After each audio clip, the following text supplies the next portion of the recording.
परंपरावादी राजनीतिक विज्ञान की परिभाषा दें एवं इसकी विशेषताओं का वर्णन करें। राजनीतिक विज्ञान की परिभाषा। राजनीतिक विज्ञान की परिभाषाओं को दो भागों में वर्गीकृत किया जा सकता है। पहला, परंपरागत राजनीतिक विज्ञान। दूसरा, आधुनिक राजनीतिक विज्ञान। परंपरागत राजनीतिक विज्ञान से अभिप्राय वह राजनीतिक विज्ञान है जो व्यवहारवादी क्रांति से पूर्व प्रचलित था। परंपरावादी राजनीतिक विज्ञान को तीन अर्थों में परिभाषित किया जाता है।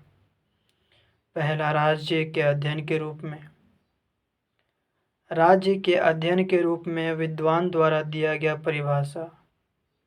गर्नर के अनुसार राजनीतिक विज्ञान का प्रारंभ एवं अंत राज्य से ही होता है। जेम्स के अनुसार राजनीतिक विज्ञान राज्य का विज्ञान है। गुडनाफ के अनुसार यह विज्ञान उस संगठन का अध्ययन करता है जिसे राज्य कहते हैं। यह राज्य की स्थिर और प्रगतिशील दोनों अवस्थाओं को अध्ययन करने वाला विज्ञान है। राज्य के अध्ययन के रूप में। राजनीतिक विज्ञान की कुछ विचारकों ने राजनीतिक विज्ञान में राज्य के स्थान पर सरकार के अध्ययन पर जोर देते हैं। उनके अनुसार राज्य तो केवल एक अमूर्त इकाई है, उसका बोध सरकार के माध्यम से ही होता है। जेम्स के अनुसार राजनीतिक विज्ञान राज्य का विज्ञान है, लेकिन राज्य में सरकार भी निहित होती है।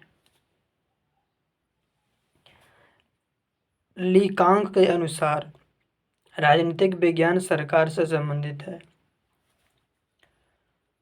तीसरा, राज्य और सरकार के अध्ययन के रूप में। राजनीतिक विज्ञानों की कुछ विचारकों का कहना है कि राजनीतिक विज्ञान राज्य और सरकार दोनों का अध्ययन है। विभिन्न विद्वानों का कहना है कि एक के बिना दूसरा की कल्पना नहीं किया जा सकता है। गिल क्राइस्ट के अनुसार राजनीतिक विज्ञान राज्य और सरकार दोनों की सामान्य समस्याओं का अध्ययन करता है। आशीर्वादम के अनुसार राजनीतिक विज्ञान राज्य और शासन दोनों का ही विज्ञान है। राजनीतिक विज्ञान की उपर्युक्त सभी परिभाषाओं से निष्कर्ष निकलता है कि सभी परिभाषाएं अपूर्ण हैं। परंपरावादी राजनीतिक विज्ञान की विशेषताएं। परंपरावादी राजनीतिक विज्ञान कल्पनात्मक होने के साथ साथ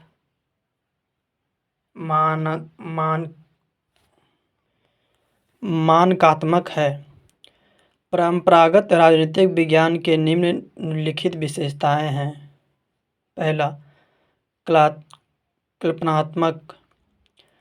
परंपरागत राजनीतिक विज्ञान में राजनीतिक व्यवस्थाओं के बारे में कोई कल्पना मस्तिष्क में कर ली जाती है, फिर उसे कल्पना को रचनात्मक रूप दिया जाता है।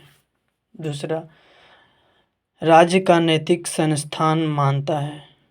परंपरागत राजनीतिक विज्ञान राज्य को एक नैतिक संस्था मानते हैं।